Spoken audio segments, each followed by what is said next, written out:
Hey everyone, and welcome. Today, we're diving into something that, let's be honest, can sound a little intimidating. GDPR. Yep, the big law about data protection. I get it. The moment you hear words like compliance or data regulation, you can almost feel your eyes glazing over.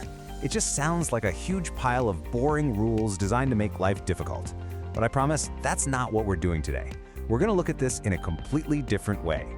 So for the next few minutes, forget all the legal speak.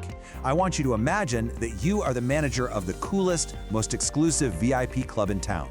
And all that personal data you handle at work, well, those aren't just bits of information, they're your VIPs.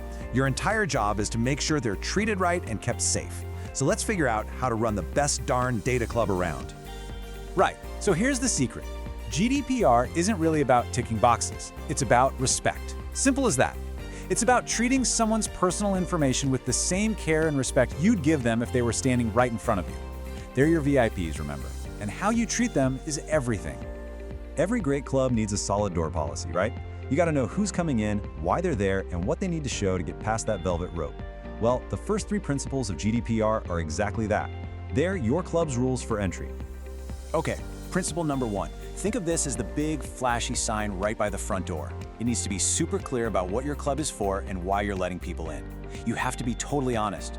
If you ask for someone's email for your newsletter, you can't then secretly use it to enter them into a raffle for a toaster. That's not cool. It's all about being upfront. No hidden surprises for your guests.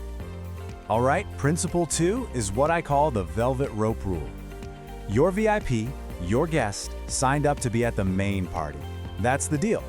You can't just decide halfway through the night to drag them into a surprise karaoke competition in the basement they never agreed to. If you collect data for one reason, like a job application, that's the only reason you use it for. You stick to the purpose.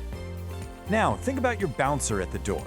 A good bouncer is fast and efficient. They check the name on the list, give a nod, and you're in. They don't ask for your inside leg measurement or your life story. That's data minimization. Only collect what you absolutely, positively need. Why? Because every extra piece of info you collect is another thing you have to keep safe. So keep it simple, keep it lean. And this shows you exactly what I mean. Just look at the form on the left. To sign up for a newsletter, why would you ever need someone's home address or their favorite dinosaur? I mean, really? Now look at the form on the right. Name, email, boom, done. It's faster, it's safer, and it shows you actually respect your VIP's privacy.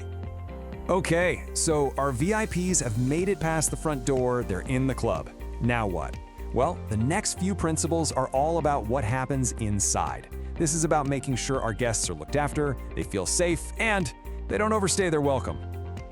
This one is so important. Accuracy. Just imagine a hospital sending really sensitive test results, but they send it to an old address because they never bothered to update their records. That's a disaster, right? As the club manager, you have to keep that guest list fresh. If a VIP's info changes, you gotta update it. You know how it is. Every party has to end eventually. This is the closing time principle. You can't just let your data hang around your club forever. As soon as you no longer need it for the reason you collected it, it's time to say goodbye and get rid of it securely. Honestly, holding on to old data is just a risk. It's like keeping expired milk in the fridge. You know it's just waiting to cause a problem. Now we get to your security team. These guys are on patrol 24/7. Their one job is to protect your VIPs from, well, everything. Gate crashers, accidents, anything that could go wrong. You have to protect the data you hold from getting lost, damaged, or seen by anyone who has no business seeing it. And this is not just about hackers. That's right. When people think of data breaches, they imagine some super hacker in a dark room. But the truth is, most breaches are just simple human mistakes, like leaving your work laptop on the train, or accidentally sending an email to the wrong Sarah. We've all been close to that one. Or using a password like password123. Real security is just about building good, everyday habits. So, we've got our door policy sorted, and we know the rules for inside the club.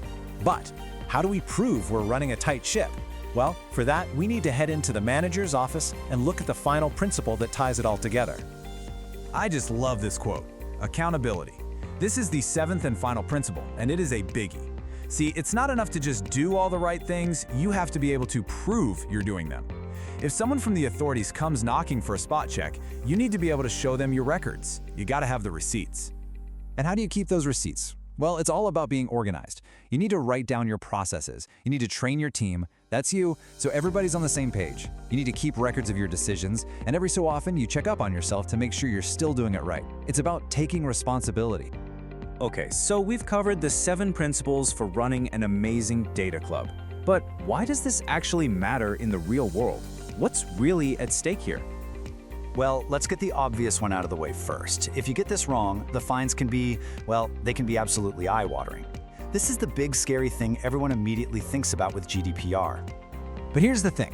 As terrifying as those fines are, they're not actually the worst thing that can happen. There's something much, much more valuable that you can lose. And there it is. The real cost is trust. If people feel that your club is unsafe or that you don't respect them, they won't come back. Even worse, they'll tell all their friends not to come either. You can recover from a fine, but rebuilding a trash reputation, that is so much harder. So let's end on a really positive note. Getting GDPR right is not a chore. It is a genuine business advantage. It shows your customers you respect them, which builds loyalty. It makes your whole operation more efficient and organized. It just shows you're a professional, mature business people can trust. And that is how you build a club that people are lining up down the street to get into. So I'll leave you with this one question to think about.